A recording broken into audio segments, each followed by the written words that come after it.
যারা দলের নীতি আদর্শকে সাধারণ মানুষের কাছে নিয়ে যাবে, এই ধরনের কর্মী তৈরি করবে। হাইব্রিড কর্মী তারা তৈরি করবে না, যে নির্বাচন প্রক্রিয়ার মাধ্যমে যে নেতা চলে আসবে সে চেষ্টা করবে প্রকৃত কর্মী তৈরি করার জন্য। আমি স্মরণ করতে চাই বিগত স্বৈরাচার আন্দোলনে আমাদের যে সকল সহকর্মী শহীদ হয়েছেন তাদেরকে।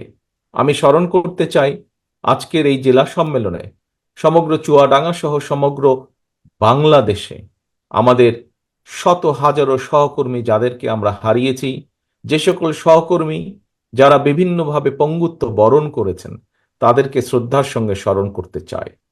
আমি স্মরণ করতে চাই আমাদের সারা দেশে ছড়িয়ে ছিটিয়ে থাকা সেই 60 লক্ষ নেতাকর্মী যারা স্বৈরাচারী বিরোধী আন্দোলনে ভূমিকা রেখেছেন, তাদেরকে যারা গায়েবী মামলা সহ মিথ্যে মামলার নির্যাতনের শিকার হয়েছেন। সারা দেশে ছড়িয়ে থাকা ছিটিয়ে থাকা আমার সেই 60 লক্ষ সহকর্মীদেরকে আমি স্মরণ করতে চাই। প্রিয় সহকর্মীবৃন্দ, আজকে এই যে এখানে জেলা সম্মেলন, এর লক্ষ্য বা উদ্দেশ্য কি? আমরা কিছুক্ষণ আগে, আমি বক্তব্যের আগে আমাদের নেতৃবৃন্দের কাছ থেকে দেশের অতীত বর্তমানের বহু কথা আমরা জেনেছি, ভবিষ্যৎ সম্পর্কে কিছু আমরা শুনেছি। আমি যেহেতু সেই কথাগুলো হয়ে গিয়েছে, আমি সেই কথাগুলোতে আজকে যাব না, যা আপনারা এর ভেতরেই শুনে ফেলেছেন। অর্থাৎ ভোট প্রদান বা সম্মেলনের যে মূল লক্ষ্য বা উদ্দেশ্য, ভোট প্রদানের মাধ্যমে আজকের যে 800 কাউন্সিলর, এই কাউন্সিলর বৃন্দ আজকে সিদ্ধান্ত নেবেন যে আগামী 2 বছর যে সাংগঠনিক আমাদের গঠনতন্ত্র মোতাবেক যে সাংগঠনিক মেয়াদ, সেই মেয়াদের জন্য এই 800 কাউন্সিলরের অধিকাংশ কাউন্সিলর কাদেরকে কাদেরকে দায়িত্ব প্রদান করবেন।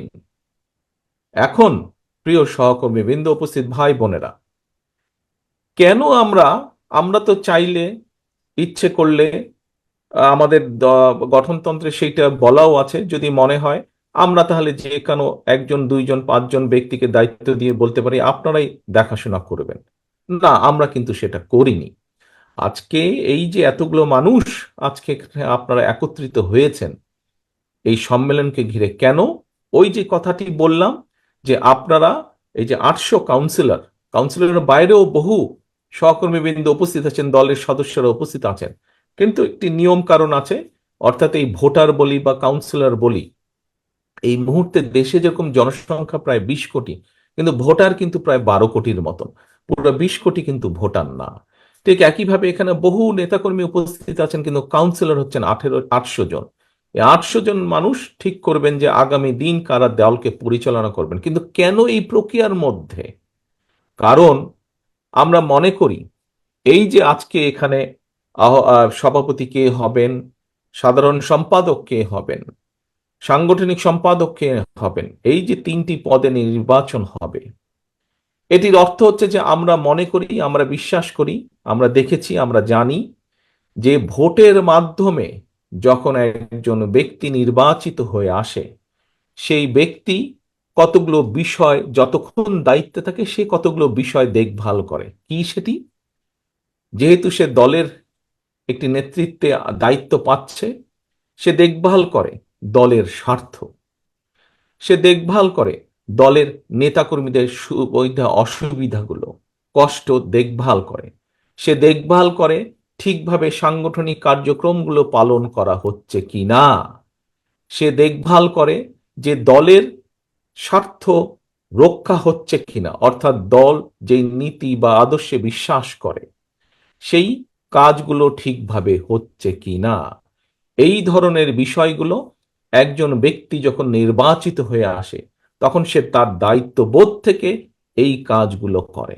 এবং যারা কাউন্সিলর বা যারা ভোটার বা যারা সাধারণ নেতাকর্মী, যারা দলের সমর্থক, তারা দৃঢ়ভাবে বিশ্বাস করে যে এইভাবে, এই প্রক্রিয়ার মাধ্যমে যদি আমরা নেতা নির্বাচন করতে পারি, সেই নেতা দলের স্বার্থ তারা বিবেচনা করবে।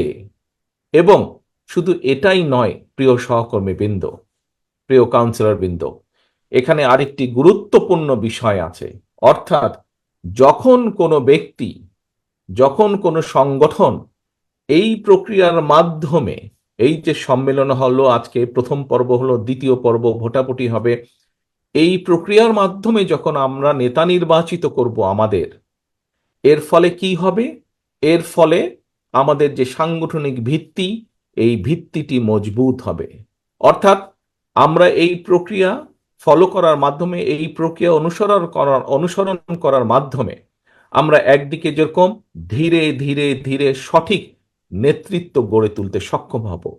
এই প্রক্রিয়া অনুসরণ করার মাধ্যমে আমরা যেরকম একদিকে ধীরে ধীরে পর্যায়ক্রমিকভাবে একজনের পরে আরেক নেতা, আজ এই নেতা দায়িত্বে, পরবর্তীতে কে আসবে সেটির একটি প্রক্রিয়া তৈরি হবে, অর্থাৎ নেতৃত্বের শূন্যতা হবে না। এই বিষয়গুলো যেমন একদিকে সঠিকভাবে সুন্দরভাবে গড়ে উঠবে, একটি প্রসেস, একটি প্রক্রিয়া গড়ে উঠবে, ঠিক একইভাবে এই প্রক্রিয়া অনুসরণ করার মাধ্যমে দলের ভিত্তি সাধারণ মানুষের মধ্যে ভিত্তিটা দৃঢ় হবে।